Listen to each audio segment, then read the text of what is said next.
fuerte para mí que ser músico, ¿no? O sea, no podía evitarlo. Me metí a estudiar, contra la voluntad de mis padres. Del piano me hice un piano con cuchillos y con tenedores y con grandes diccionarios para que pudiera yo manejarlo mecánicamente, que tuviera un contrapeso, ¿no? Y al cabo de un año no pasé el examen de secundaria, según me dijeron. Yo tenía la seguridad de que sí, pero creo que no. Entonces me retiraron de esos estudios. A los 3 años de eso decidí irme de mi casa, hasta que, justamente por esa decisión mía, a los 14 años me dejaron libre. Pero no es algo que yo tuviese programado, ni mucho menos. Y creo que eso es a tal punto esencial en mi vida que el resto no hubo nada de voluntad, fue lograr eso que yo quería hacer, ¿no? Quería ser, no hacer, ¿no? Y tuve que hacer muchas cosas para poder lograr ser lo que presentía. Quería escribir música, quería componer música. Era lo único que me interesaba. Y lo más interesante del caso es que mis anhelos entre los 15 y los 18 años los vengo cumpliendo hasta ahora, por ejemplo. No he modificado nada. Lo único que he hecho ha sido estudiar mucho, trabajar mucho y ver cómo puedo ser más yo mismo.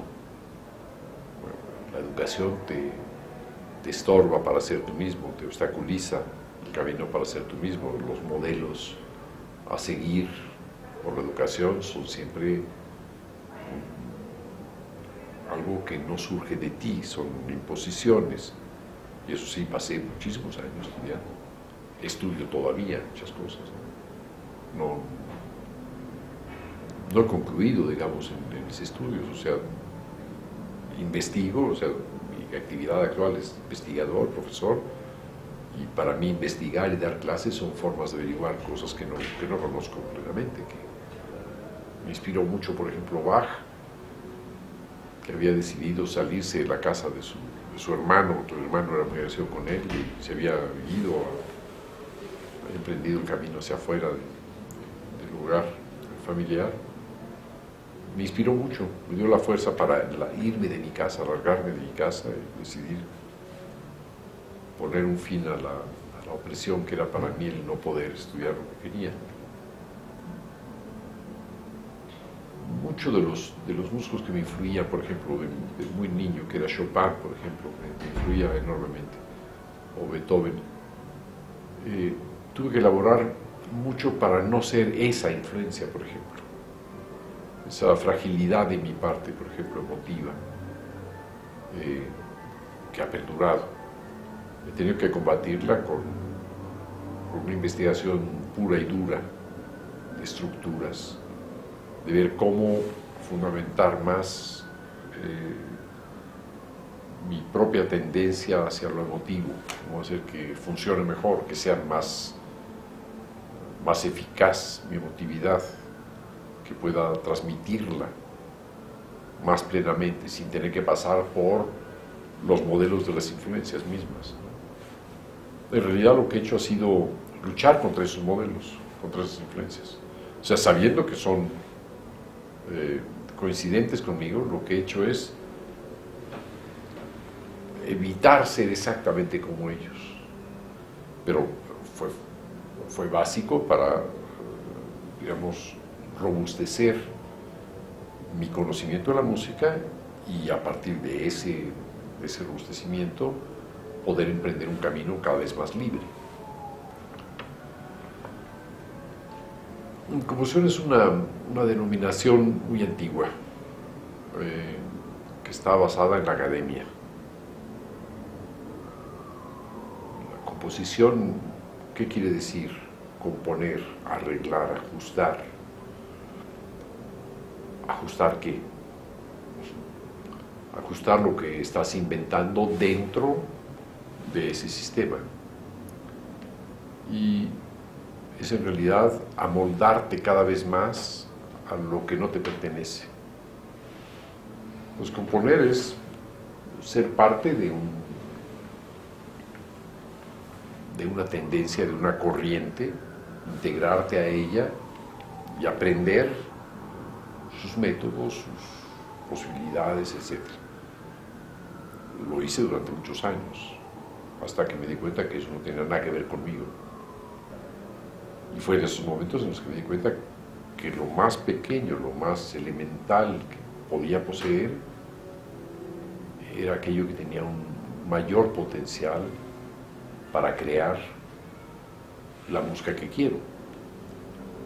Y a partir de entonces me di cuenta que para crear la música que quiero no tenía por qué adherir a ninguna corriente, ni adherir a ninguna escuela, ni a ninguna academia, ningún conocimiento prefabricado, preconcebido, a un sistema, a un lenguaje, sino recurrir a mí mismo y asumir la catástrofe que es verte a ti mismo en el espejo y decir, quiero hacer esto y no sé hacerlo, pero sin embargo lo intuyo. Entonces, ir convirtiendo tu imaginación en realidad significa reconocer el potencial propio, conocer que ese es el punto de partida y requerirte a ti mismo de todos los recursos posibles que tengas, todos los recursos mentales que puedas tener, sensitivos, para ensamblarlos y poder construir algo a la imagen y semejanza de ti mismo, de lo que tú eres, de lo que puedes ser, de lo que quieres ser. Es a partir de ese momento donde dices, bueno, yo no soy compositor, esos son otros, ¿no? Y convertir tu obra o tu pensamiento imaginario en una realidad sonora y rítmica, ¿no? Es un proceso en donde está permanentemente actuando lo sensorial, lo racional, lo mnemónico, la percepción, se están conjuntando de maneras inesperadas a veces. No sabes cuál es la forma de entender mejor la sustancia que está habitando tu mente cuando estás imaginando algo. Y hay que aprenderlo. Y para ello hay que pensar mucho. Hay que pensar mucho y hay que encontrar modelos nuevos y no someterse a los modelos viejos. Para mí, la realidad y la imaginación están juntas, no tienen por qué estar separadas, no tienen por qué ser la antípoda. Y eso es lo que normalmente tiende a hacerse, al menos en el universo de la música. ¿Por qué? Porque tenemos un sistema de códigos muy perverso que conduce a los demás a operar solamente en abstracto, sin operar necesariamente a nivel de una percepción sensitiva del fenómeno imaginario. Estar inspirado es llenarte de algo que viene de fuera. Pero imaginar es generar esa sustancia fantástica, variada, propia, con vida, similar a la realidad, pero se mueve de una manera muy parecida a la que tienes tú mismo. La imaginación se mueve como los movimientos, los gestos que tiene nuestra mente al percibir, al pensar, al soñar, al recordar, al anhelar, al desear, lo que quieras. Eso es lo que debemos saber copiar. Una imaginación que está tan bien descrita que parecería ser real. Esa es la aspiración que tengo, es decir, ser capaz de captar lo que está como decía hace un momento, ser capaz de captar todos los datos que están ocurriendo en la imaginación, registrarlos por medio del dibujo, por ejemplo, por medio de gráficos, para que en una conjunción de distintas capas de actividad pueda lograr obtener algo lo más similar a lo que imaginar. Eso es para mí, eso digamos, sería uno de los aportes que pienso que da mi música o mi trabajo teórico o filosófico a la creación contemporánea. Siempre que estudié, me daba cuenta que a mis maestros no les interesaba lo que a mí me preocupaba. Me extrañaba mucho, ¿no? Que un maestro no estuviera preocupado de lo que tú estabas buscando, sino más bien de lo que él creía que tú deberías de conocer. Era casi como si el maestro te marcase, como si fueras parte de un ganado y fueras producto de su enseñanza, de su formación, de su perspectiva, de su percepción, de su estética. Me parecía ofensivo.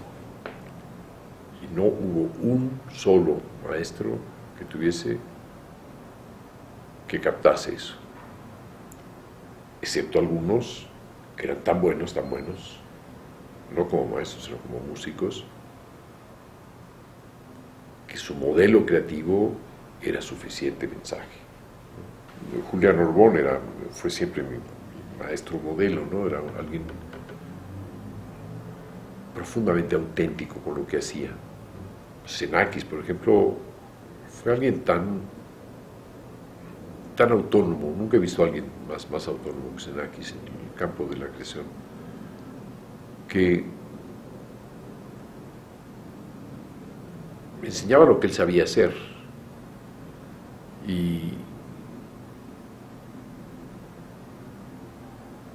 te criticaba, por ejemplo, los métodos que estabas utilizando para algo, pero no te decía que los suyos eran los buenos, te decía nomás que los tuyos cuáles eran las deficiencias que tenían. Y eso me parecía muy bien porque no quería imponer nada al otro, ¿no? No te daba mucho más que crítica, si te daba era una buena crítica, pero jamás intentó modificar lo que el otro quería hacer. Eso me parecía muy importante. Para mí dar clases es verificar a través de los otros lo que conozco. Muchas veces cuando revolotea en mi mente alguna idea, tengo que dar clases. Y normalmente tengo que estar dando clases. Es la mejor manera para mí de conocer. Y, por otra parte, de ser útil. Me parece que en un país como México, en el que no hay suficientes maestros, en el que no hay suficientes escuelas, en el que no hay suficientes recursos, tiene que haber el compromiso de la gente con una formación intelectual de entregar su conocimiento y formar a otros. Nunca me ha parecido, por ejemplo, que grandes figuras de la intelectualidad mexicana no hayan sido profesores. Me parece mal que Octavio Paz, Carlos Fuentes, que se preciaban ser grandes figuras intelectuales, no estuvieran modestamente trabajando en la universidad con grupos de alumnos, formando a miembros importantes de su sociedad, en un país al que le urge además ofrecer un rostro nuevo, un rostro verdadero de sus sociedades. No se puede dejar a los jóvenes sin una guía, y no se puede sobre todo ofrecerles a los jóvenes la guía de la academia típica de repetir conocimientos que están en un libro y que pueden adquirir simplemente en cualquier biblioteca, que es lo que normalmente se hace en la educación musical. Creo que justamente lo que necesita cualquier joven que emprende una carrera tan difícil como la de la creación musical es tener a alguien que tenga la experiencia de entender esa situación, los problemas que eso representa, el cómo aproximarse a su propio universo, por borroso que pueda parecerle, para estar en mejores condiciones de convertirlo a la realidad. Me parece además una tarea muy hermosa, muy hermosa y muy noble.